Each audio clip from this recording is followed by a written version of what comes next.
नहीं बेटा, ऐसे नहीं बोलते हैं। ये आपकी दादी माँ है और वो दादाजी। चलो दोनों के पैर छू। जीते रहो।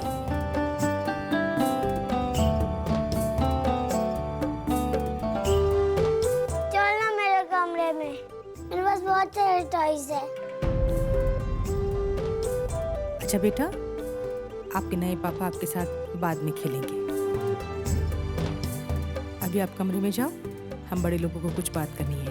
मैं नहीं जाऊंगा पापा को छोड़कर।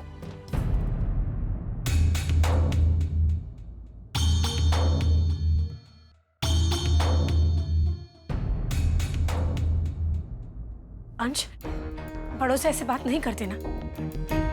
क्या यही सिखाया है मैंने आपको? बड़ों की रिस्पेक्ट की जाती है, उनकी बात सुनी जाती है। चलिए अपने कमरे में जाइए और चेंज करिए। मैं मेरे पापा को छोड़कर नहीं जाऊंगा, नहीं तो वो कहीं चले गए तो।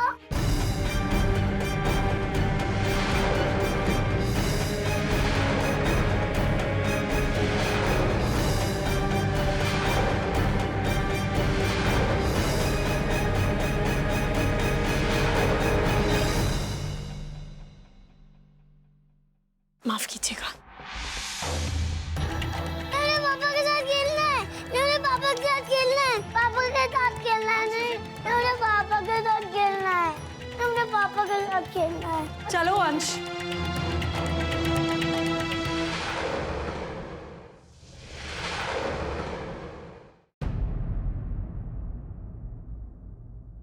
अच्छा अब हम लोग चलते हैं, काफी देर हो गई।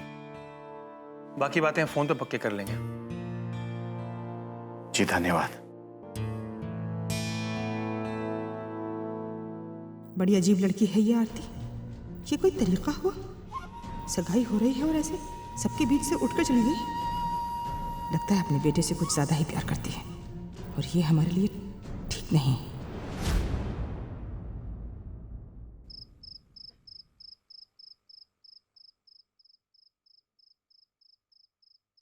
आरती का बेटा बहुत शैतान है और बातों नहीं तो इतना कि बस बड़ों से बात करने की समझ ही नहीं है उसमें। लाड प्यार से सर पे चढ़ा रखा उन लोगों ने। तुम औरतों को तिल का ताड़ बनाने में क्या मजा आता है? बच्चा है वो, अपने घर में है, वैसे ही बात करेगा ना जैसे अपने घर वालों से करता है। हमारे घर में आएगा, हमारे तौर तरीके सीख जाएगा, डिसिप्लिन भी आ जाएगा उसमें। और अगर ऐसा नहीं हुआ तो वो नहीं सुधरा तो? गायत्री तुम छोड़ो ये सब, अपने बेटे और अपनी बहू के बारे में सोचो। शादी सर पे है, कितनी तैयारियां कर रही हैं? क्यों बच्चे को लेकर परेशान हो रही है?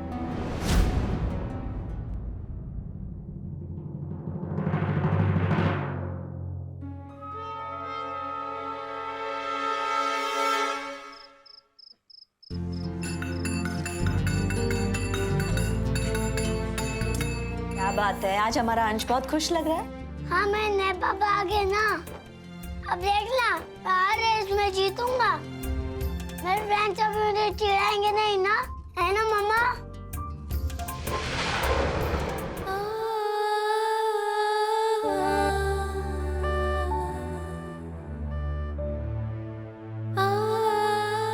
नए पापा के घर जाके मैं खूब मजे करूंगा। बड़ी मम्मी मेरे नए पापा का घर बहुत बड़ा है ना।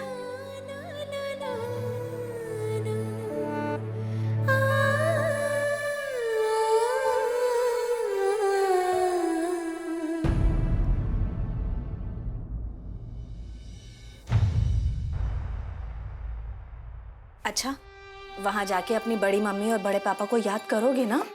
भूल तो नहीं जाओगे ना? नहीं भूलूंगा। मैं मेरे नए पापा को कह दूंगा आपका घर बहुत बड़ा है, मेरी बड़ी मम्मी और बड़े पापा को भी इधर बुला लो। हम सब एक साथ वहाँ रहेंगे। मेरे नए पापा बहुत अच्छे हैं ना, वो मेरी बात सुनेंगे। हाँ, तुम्हारे नए पापा बहुत अच्छे हैं, बहुत खुश रहोगे तुम वहां। बल्कि सब खुश रहेंगे उनके साथ।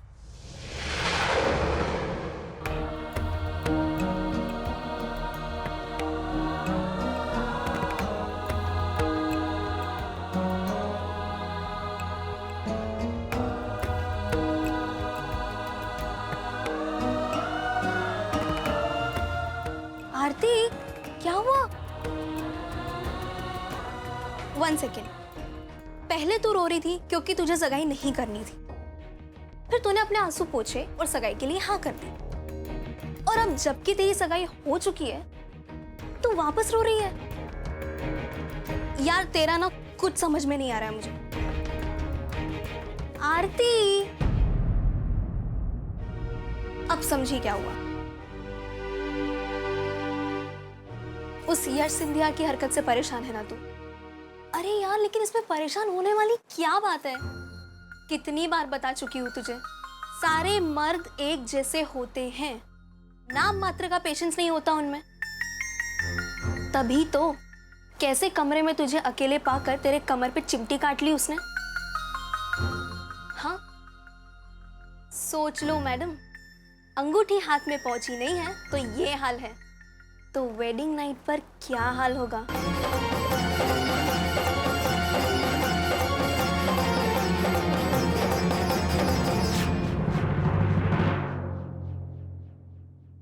आरती देख, एक बात तो तय है कि वो बंदा ये शादी अपनी जरूरतों को पूरी करने के लिए कर रहा है, लेकिन तू उसकी छोड़ और अपनी बता। क्योंकि मुझे हैरानी तो इस बात की है कि तू तो ठहरी जोगन, लेकिन फिर भी यश सिंधिया के एक ही टच ने हिला दिया तुझे। तभी तो एकदम से तू पलट गई और इस पुनर्विवाह के लिए राजी हो गई।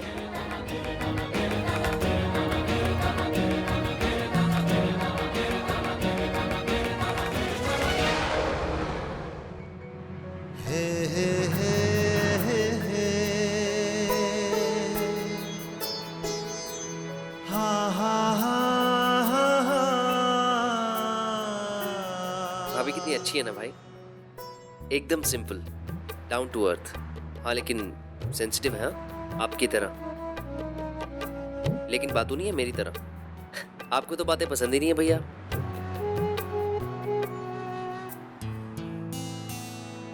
सॉरी, चुप हो जाता हूँ। वैसे भैया, आपकी भाभी से क्या बात हुई जब आप दोनों गार्डन में थे? भाभी ने कुछ कहा आपसे? कुछ नहीं। और आपने कुछ पूछा उनसे? नहीं। क्या भैया, आप भी 15 मिनट आप दोनों एक दूसरे के साथ थे और कोई बात नहीं की? मैं और प्रीति तो 15 मिनट में 15 जन्मों की बातें कर लेते हैं, और जिसके साथ आपने सारी जिंदगी बितानी है उससे आपने जरा सी भी जानने की और समझने की कोशिश नहीं की। लेकिन पता नहीं क्यों आज भाभी थोड़ी सहमी हुई सी थी। वैसे ऐसी बिल्कुल नहीं है वो, अच्छे अच्छों को डरा दे और खूब बोलती है। अब याद है ना आपको कैसे आपकी फोन पे बोलती बंद कर दी थी? मेरा मतलब कैसे आपको कन्विंस कर लिया था और आपको बोलने का मौका ही नहीं दिया था। तभी तो मैंने सोचा वो आपके लिए सही है। एंगेजमेंट के दिन लड़की का खुल के बात करना थोड़ा डिफिकल्ट होता है। देखा था ना आपने कैसे रिंग पहनाते वक्त उनके हाथ कांप रहे थे, और आपने भी भैया उन्हें कुछ बोलने की कोशिश नहीं की। पता नहीं भाभी क्या सोच रही होंगी आपके बारे में।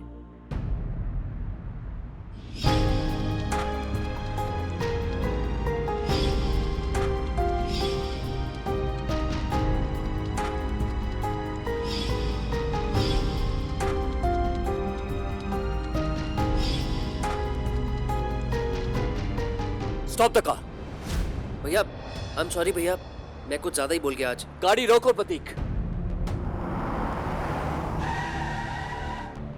सुनो, तुम घर जाओ, मैं बाद में आता हूं। भैया लेकिन मैं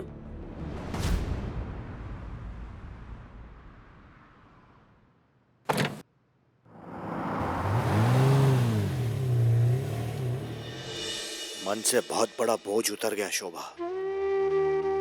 एक पल के लिए तो डर सा गया था मैं,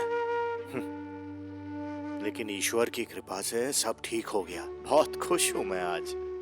खुश तो मैं भी हूँ आरती के लिए, इतना अच्छा लड़का मिला है।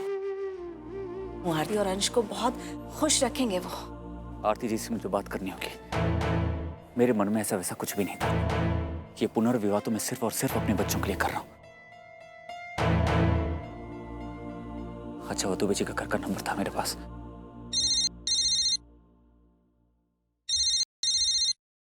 हेलो। जी मैं सिंधिया, यश सिंधिया। यश जी, आप? कहिए। जी मैं जानता हूं कि अचानक फोन करने से फिक्र हो रही होगी, लेकिन इसमें फिक्र करने की कोई बात नहीं है।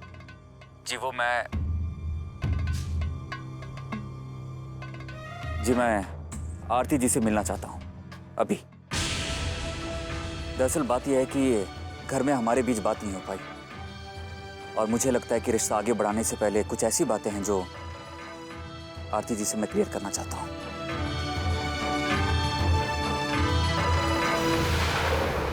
हे भगवान, मना करूं भी तो कैसे?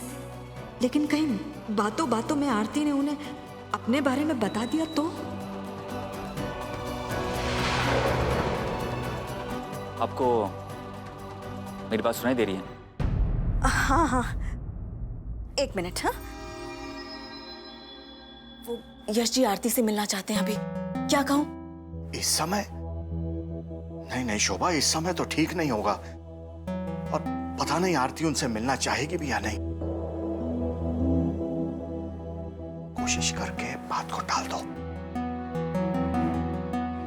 यश जी, रात काफी हो गई है, इस वक्त आरती का बाहर जाना ठीक नहीं लगता है। वो मुझसे मिलना चाहते हैं ना माँ।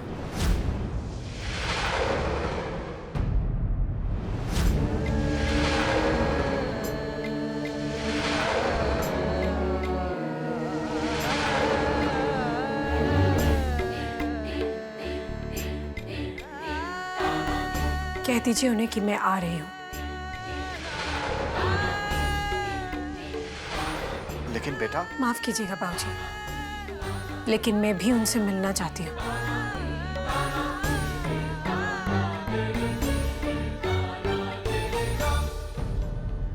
ठीक है यश जी, आरती आ रही है आपसे मिलने। लेकिन क्या कहूं मैं उससे?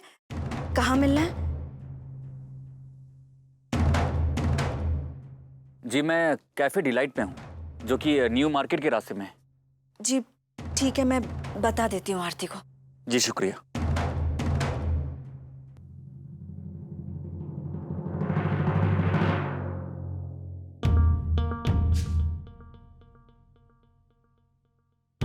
आरती, वो न्यू मार्केट पे कैफे डिलाइट है ना, वहीं पर इंतजार कर रहे हैं वो तेरा। लेकिन रात बहुत हो गई है, तू ऐसा कर, मानसी को अपने साथ ले जा। नहीं माँ, मैं अकेले ही जाऊंगी, और आप मेरी चिंता मत कीजिए, मैं अपना ख्याल रख लूंगी। आप बस अंश का ख्याल रखिएगा। माँ! मैं देखती हूँ, तू अपना ख्याल रखना। हाँ,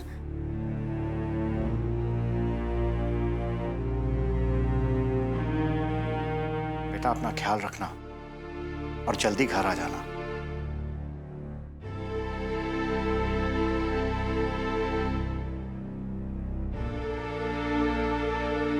आरती, तू पगला गई है क्या? तो इस वक्त अकेले उस रोमियो से मिलने के लिए जाएगी? तुझे मालूम है ना कितना डेस्परेट है वो? उसने फिर से तेरे साथ ऐसी वैसी कोई हरकत की तो? इसीलिए तो जा रही हूँ उनकी सारी गलतफहमियों को दूर करने, और उन्हें ये समझाने कि अगर मैं ये पुनर्विवाह कर रही हूँ तो केवल अपने बेटे अंश की खुशियों के लिए। ये पुनर्विवाह केवल मेरे लिए एक समझौता है, और इसमें वो मुझसे और कोई उम्मीद ना रखे।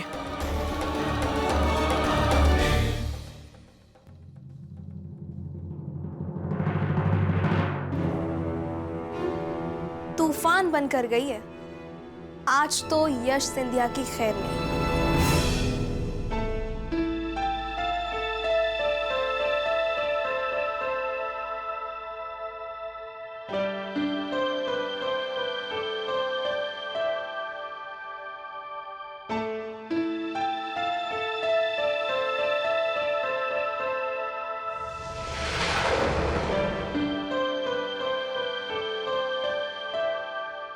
Good evening sir. कहिए सर, कहाँ बैठना पसंद करेंगे आप? कोई भी जगह चलेगी। ठीक है सर, मैं आपके लिए 12 नंबर टेबल अरेंज करवाता हूँ। जो यहाँ की सबसे मोस्ट वांटेड टेबल है। 2 मिनट दिए सर।